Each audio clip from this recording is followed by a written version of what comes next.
G'day guys and girls, Kieran French here back with another live chats with friends. Sorry about that one. Just trying to get my dog to stay outside and play with his bone instead of coming inside and chewing it and making it really loud in here. You know what's been going on. Every week I try and do a live chats with friends.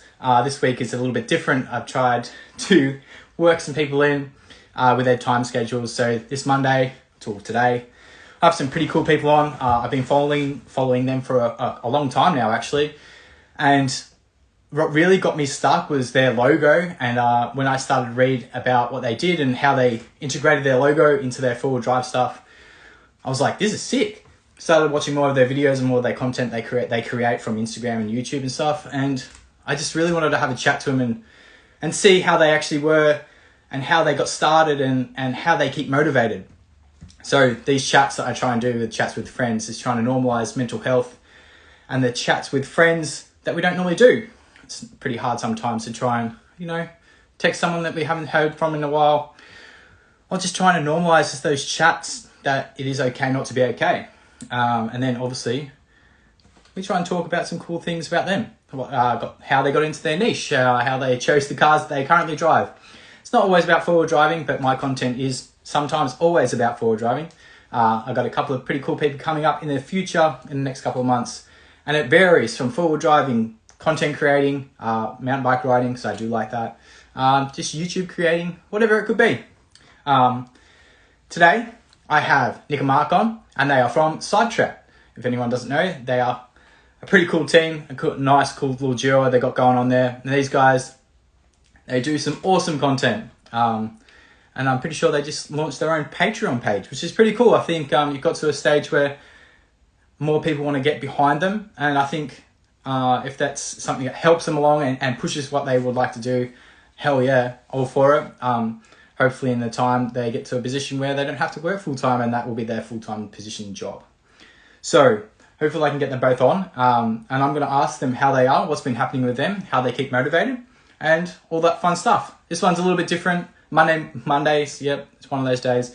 Everyone hates Monday. I bet that's the thing. Some entertainment, something cool, something fun to listen to and watch in this little quick episode of Chats with Friends. Hopefully I can get them both on and we can talk about whatever. Maybe, I don't know.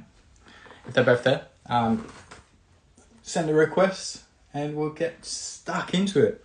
Yeah, these chats I've been doing for the last couple of months now. Just talking to whoever would like to talk to me. I'm a small content creator from Melbourne. My name is Kieran French, and I do very similar stuff, but just don't have a big following. As when it comes to having a big following, I bet there's lots of people that ask questions, but never ask how they actually are doing mentally and just physically. Because it is a draining thing to do to try and create content and always push out something new each week or each month to make it exciting and entertaining and have information with it. So that was the one thing I know is difficult when it comes to content creating, trying to please everyone. I know it's going to be super hard. And some of those comments are pretty bad and hurtful. But that's the thing when it comes to content creating, you just have to take it on board and just keep going, rolling with it. Got some people coming in. I'll leave this one for a sec. If the boys are ready, I'll try and send them a request. Hopefully it works. There we go. Get them both on board. That's exactly right, Joe. You cannot please everyone. That's the one thing about content creating. I think if you can do it for yourself and try and push something, all for it. Make something along the way. So send them both a request, get them both in, get stuck into it, say hello, meet these cool people that I follow for a long time, and just have a chat and yeah, catch up. That'd be pretty cool. Get to know the two guys that I currently watch on YouTube and Instagram and all that fun stuff. I think it was a bit of a weird time as well, Monday mornings, or afternoons, I should say. But hey, that's what happens. What we got going here? Yes, we shall accept. Get them both in. Get this ball rolling. another cool live chats with friends. I think definitely someone that these boys I've been watching for a while. Let's see. Hopefully it comes through. I don't know. Who knows? Hope everyone's doing pretty well for their Monday morning. Or Monday. I don't know why I keep saying Monday mornings. Monday afternoon. G'day, boys. How are you? Kieran. Hi, mate. That's good. I hope you are doing very well for your Monday afternoon. Yes, both knocked off work. Very good, very good. Let's get straight into this one. What's both your names, your Instagram handle, and where are you currently living? Yeah, so myself, Mark, my brother Nick, younger brother Nick. We're in the Barossa Valley in South Australia. Awesome. And yeah, so we're the blokes behind Sidetracked Australia. You are, and there's someone I've been following for a long time now, and I've always wanted to have a We chat appreciate to you. that. And I feel that you would have a lot of flooded DMs coming through, and I'm just grateful that you both actually spent the chance to have a chat with me. No, not a problem. I appreciate the request. Yeah, absolutely. Let's get into this one. How have you both been? What's been happening through? Have you guys had lockdown? Has anything really affected you? Obviously in South Australia. How's it all been going? How are you feeling currently? We've been pretty lucky in SA. I reckon over the 2 years or whatever it's been now, we've probably had 2 weeks of hard lockdown, which we can't complain in South Australia. It's been relatively good considering eastern states and whatever. So I've been working through the whole thing except for the 2 or so weeks that we were hard lockdown. So yeah, realistically, we can't complain about anything down here. We've still been pretty good. We can't travel. Still travel restrictions have been in place, but we can still go out and earn some money, and pay the bills and whatever. So I think that is a major thing. Is as long as you can still bring that money in, that can help you with a mortgage or paying bills or rent, whatever it could be.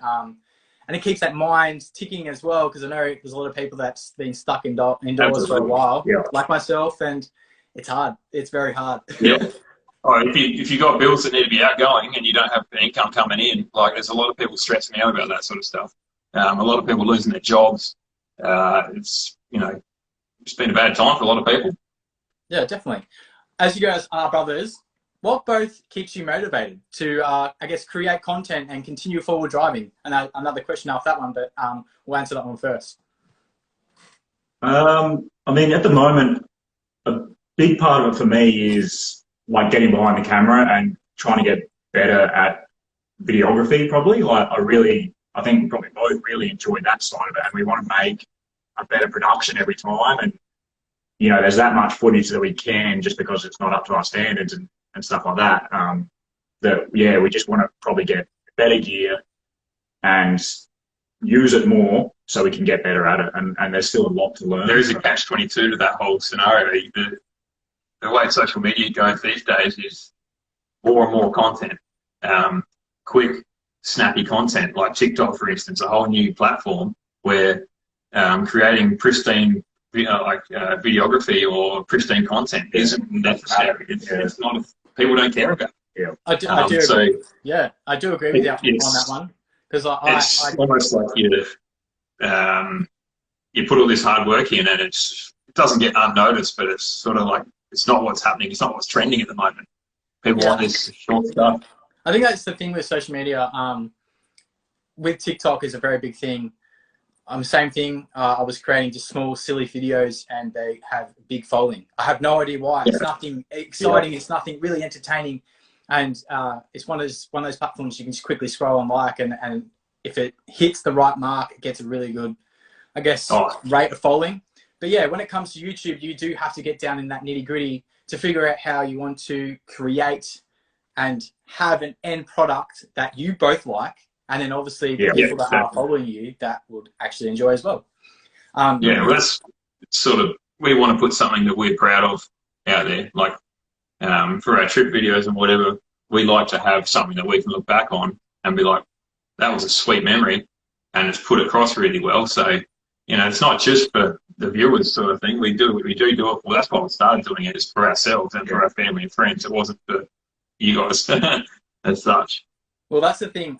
When you just said that, that's exactly why I've started as well. It was never meant for me to grow as a social media content creator. I just wanted something to look back on that I done in the past, because who knows, I might have something wrong with me later that I can't remember anything I've done. At least if I can show a video to myself or my friends or my family, hey, this is what we did. And it's always hard to try and show someone a photo and then them trying to picture it in their mind what you actually did. If you can give them something that's some evidence what you did, they get to go, wow, this is pretty cool. Might be able to do this myself. So I agree exactly where you both come from. And where you are now is, did you ever think that you'd get to where you are now? Starting a Patreon page and people like wanting to be behind you? Not at all. Not at all. It was really just to show family and friends. And then, we just enjoyed it and kept doing it. So that's the thing. We enjoy doing it. Obviously, like probably anyone that's listened to this or anyone that follows us, they enjoy camping, four-wheel driving. That's why we started doing it. And then we found a passion in the videography and, you know, the content side of it. So it's just sort of, that's awesome. It's all enjoyment for us. That's the thing. As long as you both are still enjoying it and doesn't feel like you have to do it, I think that's the main thing. If you're still on that level of, yes, let's go, we'll try and create something pretty cool that we can show everyone. I definitely applaud you both to continue on. And I know it is a struggle in this, I guess, small industry we've got going on of social media when it comes to Australian forward driving and content creating. Super hard. What got you into both forward driving? That was, I think, one of my biggest questions I wanted to ask you both. As you were brothers, like, was it a family thing or someone got you into it? No, not at all. It definitely wasn't a family thing. I reckon we as kids went camping maybe once or twice with an auntie and uncle. Parents were never into it. We stayed, as far as the immediate family, like mum and dad, we might have gone and stayed at Caravan Park Cabin like a few times. It wasn't a thing we did. My first four-wheel drive was a Ford Courier, extra cab, 4x4, canvas canopy on the back, and it was purely like it was purchased for a work bus. I'm a chippy by trade, so when I was halfway through my apprenticeship, got this four-wheel drive, and I guess that was probably where I realised, you know, I chuck the swag in the back and go camping with friends, and that's probably where I sort of got the love for it, I guess. And then that probably fed down to you, and you're like, I do remember driving along the road once, and you're like, we're maybe out the back of town, like nothing crazy, and put in four-wheel drive, went up this hill, and you're just like, wow, that's insane that a car can just cruise up that. And it was like, it wasn't anything serious compared to what we've done in like recent times, but maybe that was the turning point. Who knows? I think that's the thing. Like when it comes to, I guess, starting or having like that quick, I don't know the word I'm trying to get out here. Just a little thing that you sort of get hooked on, and once you are hooked, you realise there's so many little more other things around us and further out within Australia we can go see. The next question for both of you is, if you get the chance, where would you both want to really want to go in the near future when it comes to forward driving? In Australia? In Australia, yes. I should have finished that one, yes.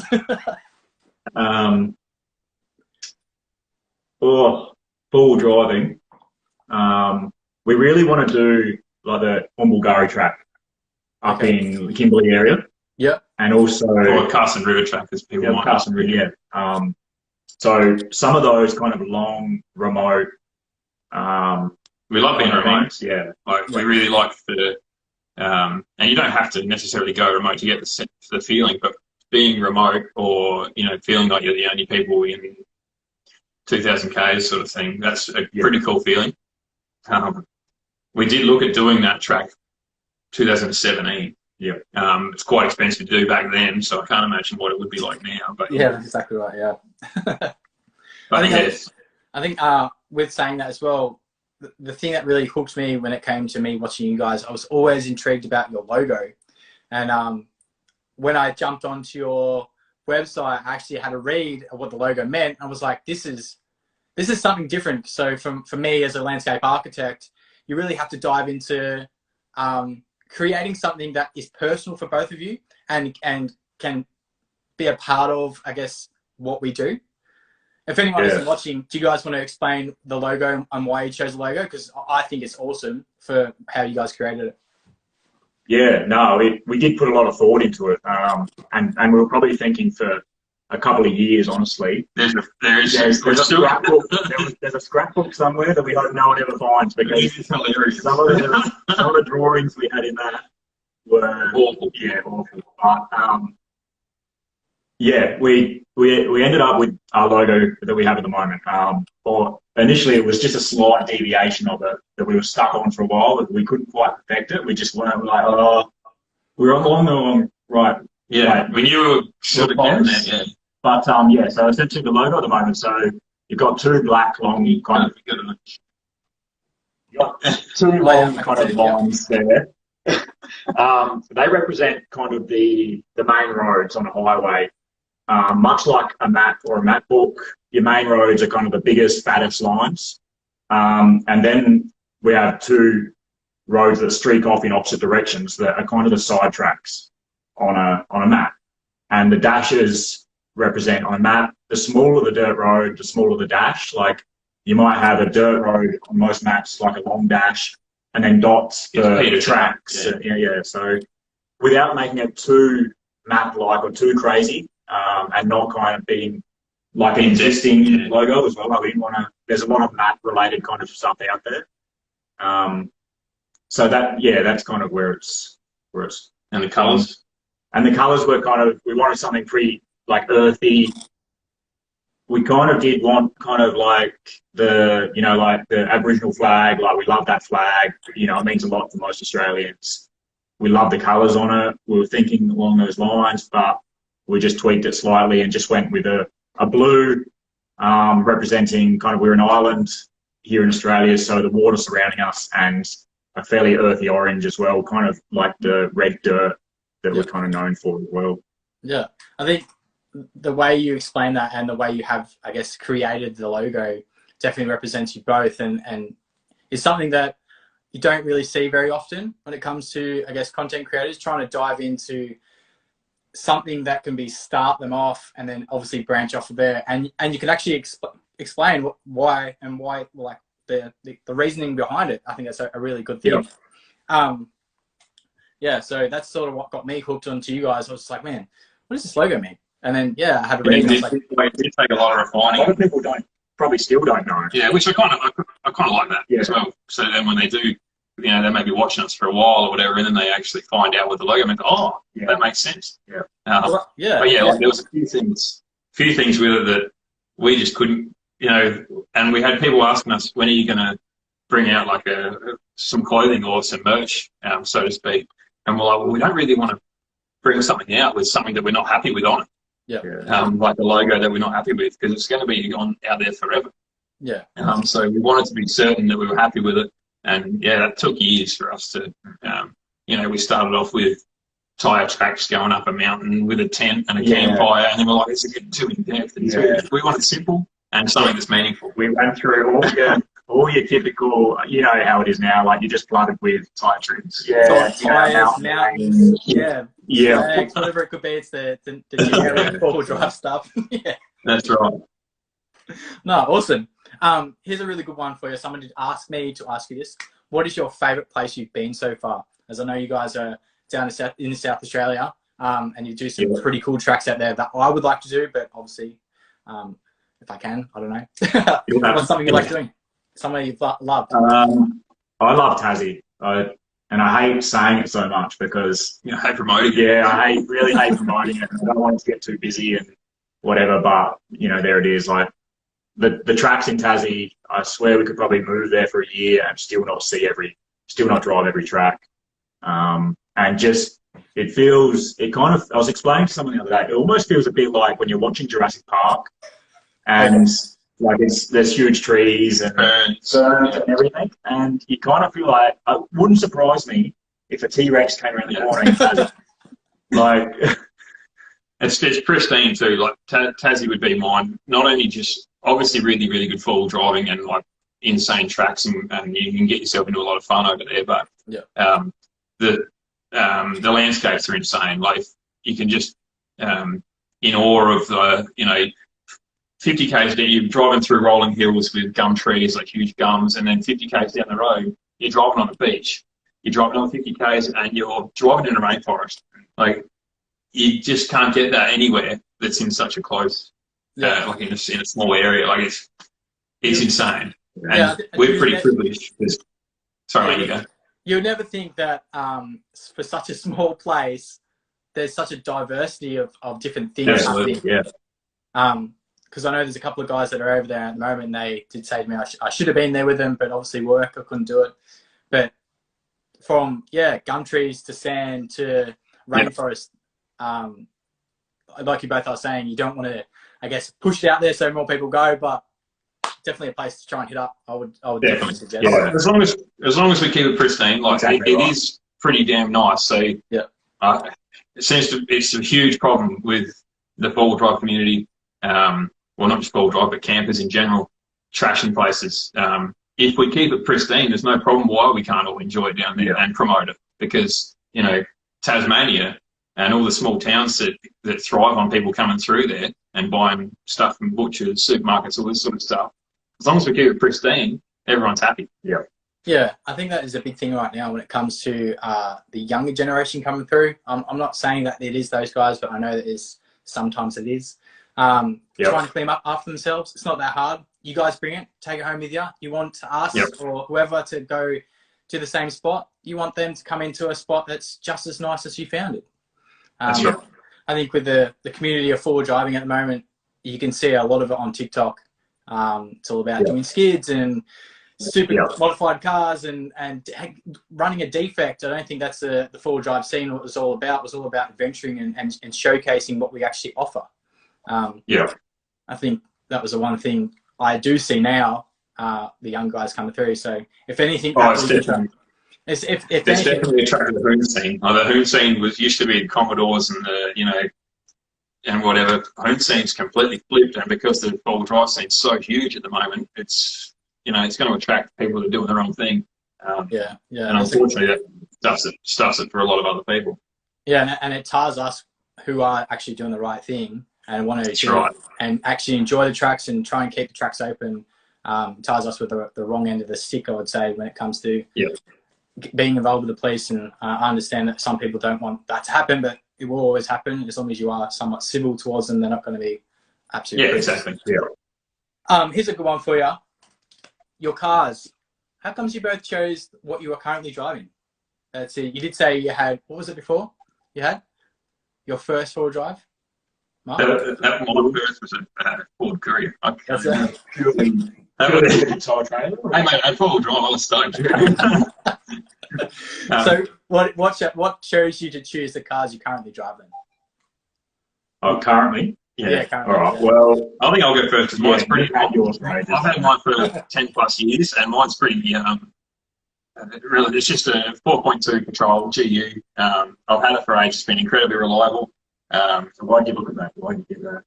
Well, I like Patrols. I probably like the GQs better than the GU as far as aesthetics. I love the boxy shape, but the GU had a few crease comforts that I couldn't pass up. I forked out because I was, still relatively young. Still apprentice? No, I was. Oh, right. I think I was just qualified. But yeah, the 3 litres obviously a fair bit cheaper than the 4.2, and I was dead set that I wanted a Patrol. I'm like, I can't afford a 4.2. They were like $12,000 more than a 3 litre. Bit the bullet and went for it, and probably the best vehicle move I've ever made because it's been incredibly reliable. Look after it, not quite as well as you look after vehicles, but I wouldn't say you look after it that well. Like we'll literally leave for a trip, and you'll be like, I haven't even been in here since our last trip. Don't tell me, man. So I wouldn't say you look after it well, like immaculate. No, just take care of it. If something needs fixing, you fix it. Yeah. But yeah, you tell us your stories.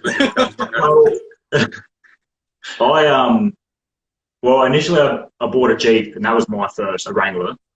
That stemmed from wanting the boxy, the square kind of look in a vehicle. And I did look at a few, like the old FJ, Land Cruiser type of things. But then when we started to talk about trips and living out of it for a few weeks, then those little old Toyotas started to really not be an option. So it just went up from there. And again, the GQ Patrol was in the mix, but I like to have something different, and I never knew anyone that had one. Didn't really see many of them or anything like that, and I was like, "Yep, I'll get that because at least I'll be the only one in one." So, and solid front end was a big draw card. Yeah, and still is with any vehicle selection. Yeah, and they're getting more and more limited. With solid front ends, but and again now that brings me to the Defender. Now is I wanted a Defender for a long time as well. You skipped the ball driving there. Again. There's another Jeep. Yeah, there was another Jeep in there. But the Defender's same thing, like something square. Again, the coils and the solid front end, like solid front and rear. It's everything else. I thought, well, I can fix it. And worst case, if that means engine and everything, or if it's sitting on a Patrol chassis, then that's that. But at least it's something a bit different. Yeah, different is definitely a key thing, and both those cars as well are actually holding their value, aren't they? They are gone up in price, and I cannot believe how expensive they can actually be now. So I know. And what you both have done to it, and how you've I guess created the colours and everything you have done is I think was awesome to showcase as brothers, as both content creators, what you can do with your own, I guess, time and your own money when you are saving for something you love to do, really. Yeah, the colours we've just gone, as you would have seen, like the matte green, matte olive green. Yeah. It was a massive step for us because everything previous was all murdered out, everything was black on black. It was, yes. That's becoming, which we still probably prefer more than anything. But once again, we want to be different. We want to stand out a little bit, and the whole murdered out thing is very, very popular because it looks so good. So that was a bit of a step. We were like, is this even going to look good? It's not a cheap. It's not a cheap thing to do to change the colour of your car. Yeah. So we're like, I thought the Defender would look fine, being very army-esque sort of, military. Yeah. I was like, no dramas with that. But Patrol's a bit rounder. I'm thinking, am I making a mistake here? But pretty happy with the colour change. Yeah. Yeah, you definitely both should be. The colours that you did choose in the end came out really, really well. And I think to bring everything together as one, they work really well. And you are right, when it comes to murdering out or blacking out a four-wheel drive, it's common. It's like everyone else at the moment. Yeah. It does look nice, though. Yeah. It still looks really nice. Yeah. It does look good. We'll probably go back there. Yeah. I've got a really good one for you. I ask everyone this one.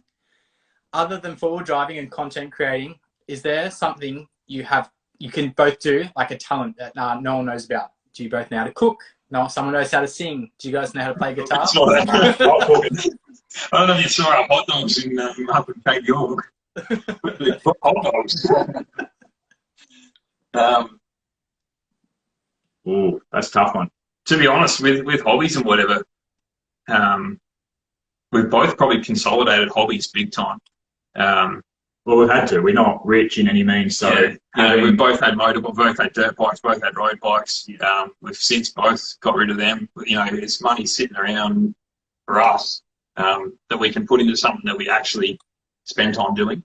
It's nice to have all these toys and but when you're only getting on a bike twice a year, is it feasible having that amount of money locked up on something you're not using? So I know those feels. I just had to do the same thing. I just sold my CBR 600RR, and it was heartbreaking to give them the key, but I had to. I didn't write it. So I agree where you're coming from. Money tied up where you can't use it, and then obviously be able to use it on something that you both enjoy, and it could be camera gear, it could be something for the cars, whatever it could be. It could just be fuel money to go on a trip for 4 weeks or something like that. That's a memory that. If you're just that money's tied up in something in the shed that's not getting used, that 4-week trip's giving you a memory that you'll never forget, especially if you record it. But so I guess back to the question was bikes. Would be something that people don't know about us. Like you were a much better rider than I was. I'd learned too many bad habits on dirt bikes, and then fall off a road bike. So that was another reason for getting rid of them, just keep me alive. Yeah, yeah, they can be pretty deathly, those newer style bikes than the old ones. No, Too much. Yeah. What else is there? I don't know, maybe, I mean, Nick's a gym junkie, so he's at the gym every day of the week, and I play basketball fairly often as well, so I'm riding my basketball, so that's probably a couple of things that no one knows, or not many people would know about us. So some of these questions I have been asking everyone. I want to try and know the people that I watch. I want to try and get involved with them and interact and have a chat. As we all see, you guys creating fantastic content, always happy. There's always other things behind closed doors that I know you don't want to talk about. And there's things just like this no one even knows about because you don't talk. You don't really, I guess, push it out there on social media because you have a life, and no one needs to know everything. That's right. You're dead right. Like we try and we definitely try and keep. We don't put everything on social media. You do see some influencers and some social media gurus and whatever putting their whole life out there. Neither of us want that. You've got, in our eyes, you've got to still have your private life. With your family, your friends, and also I don't think all your friends and your family necessarily want all that stuff on social media either. Yeah, true. So it works both ways. But no, that's very true. I just want to say again a big thank you very much for both of you taking some time out. We've been on here for nearly half an hour already. Can you believe that? It's been pretty right. Yeah, wow. So I just want to say a big thank you again, and actually, really, to having a chat to me. That was the main thing. I wanted to know you guys a little bit better, and I know there's other people that are probably out there who have joined watching us on live, and they've found out some things that they didn't even know what you guys do and why you chose that and how you got into your niche that you're currently in. Awesome, mate. But the main thing as well is that you both are really well. I think that was the one thing I really wanted to try and get across. I want to have those chats and try and bring people together and bring the four-wheel drive community together as a better community than it currently is. Yeah, absolutely. Yeah, it's definitely some work to do, that's for sure. There is. I'm going to try it. You're doing a bloody good job, mate. Appreciate it. Well, I'll leave you both at this one. We have been on for a while, and I hope you both have a nice afternoon, Monday afternoon or evening, and we'll see you on the tracks, hopefully. Yeah, awesome, man. Nice. Thanks, Kieran. Appreciate it. Cheers, mate. Bye, guys.